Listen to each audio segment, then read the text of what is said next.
All right, welcome. Today we've got a seriously fascinating explainer for you. We're looking at a classic modern day showdown, cutting edge tech versus, well, the raw processing power of the human mind. Specifically, we're diving into whether our own simple human perception can actually hold its ground against the incredibly expensive sports technology that elite athletes use every single day to track their performance. So here's a provocative question for you to start things off. Does a $500 fitness tracker actually know your body better than you do?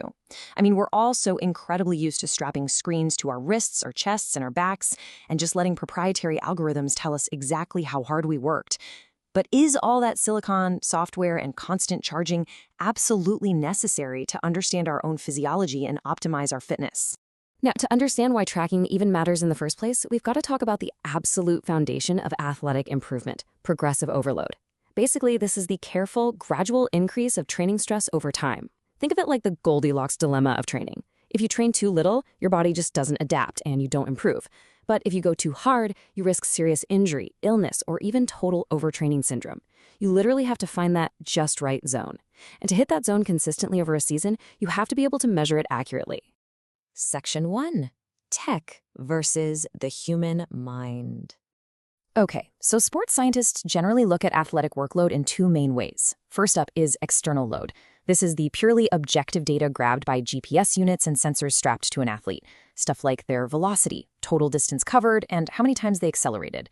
It's kind of like the dashboard on your car. It tells you exactly how fast you're flying down the road. Then you have internal load. This is the actual physiological stress the athlete feels in response to that work, like their heart rate or their perceived exertion. So if external load is the speedometer, internal load is how hot the engine is actually running under the hood. For years, we've relied on pricey tech to measure both of these, but there is a totally different way. Enter our human hero for today's explainer, SRPETL. That stands for Session Rating of Perceived Exertion Training Load. Yeah, it's a bit of a mouthful for sure, but the concept itself is just beautifully, elegantly simple. It's a completely zero-cost, entirely subjective measure of internal training load. It literally just relies on how the athlete's brain perceives the overall intensity of the workout they just finished. No heart rate straps losing signal, no waiting for GPS satellites to connect, just one simple question posed to the athlete's mind. How hard was that? The low-tech beauty of this method is honestly striking when you compare it to downloading data from proprietary software. Step 1, you simply finish your training session. Step 2, and this is a really critical detail from the research, you wait at least 30 minutes. Why?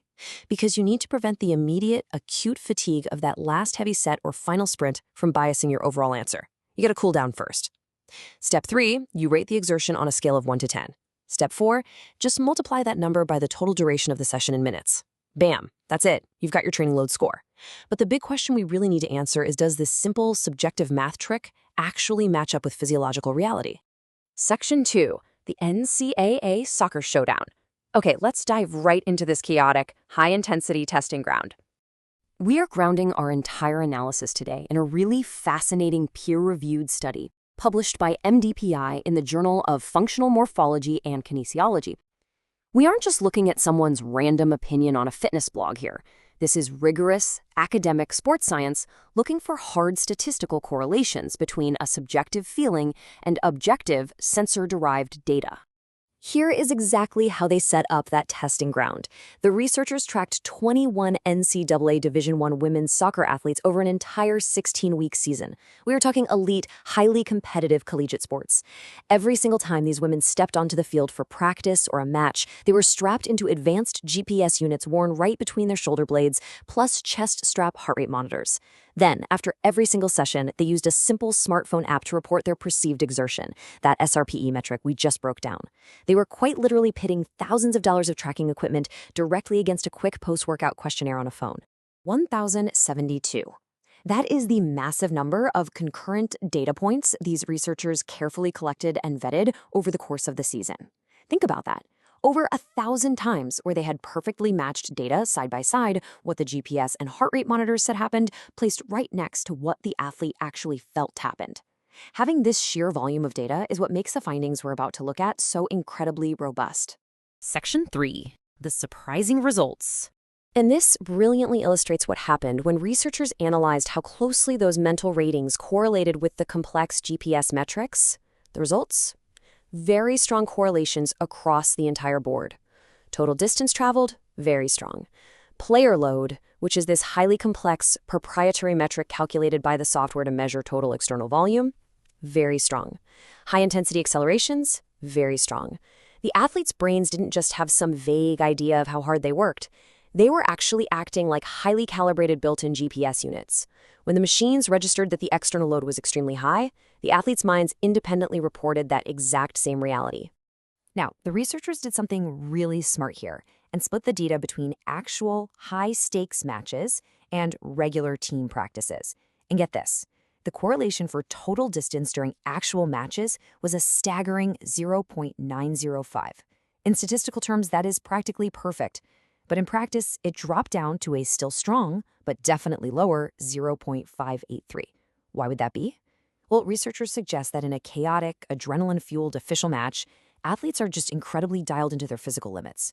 Their internal perception of exertion is razor-sharp when the stakes matter the most. Now, what's really interesting about this slide is how they grouped the sessions. They sorted them based solely on the athlete's subjective mental ratings. One bucket for high exertion scores of 6 or above versus a bucket for low exertion scores of 5 or below. And look at what happened. When athletes simply felt like they had a high exertion session, the hard, objective GPS data for total duration, total distance, and acceleration load significantly spiked to match that exact feeling. The athletes weren't just guessing. Their subjective perception was completely and accurately grounded in physical reality. Section 4. Why this matters. So, what does this all mean for us? The crucial takeaway is this. Wearable tech is fantastic, it's scientifically valid, and it provides great data if you love numbers. But this study proves it is absolutely not mandatory for tracking progressive overloading and optimizing your performance. The research clearly shows that your simple, subjective rating of exertion strongly reflects your total external workload. Your brain is a highly calibrated, completely free instrument. This low-tech method is honestly excellent for any budget, any team sport, and any fitness level. You really don't need a massive budget or an expensive smartwatch to ensure you're training safely and effectively. Which brings us to a final provocative thought I want to leave you with today. The next time you finish a grueling run, a heavy lifting session, or a tough game out on the field, before you immediately look down at your wrist to let a glowing screen tell you how well you did, wait 30 minutes. Let your body cool down. And ask yourself, what does my brain say? You might just find that the most powerful, accurate tracking technology available is the one you were already born with. Thanks so much for joining me on this explainer. Keep learning and trust your own internal dashboard.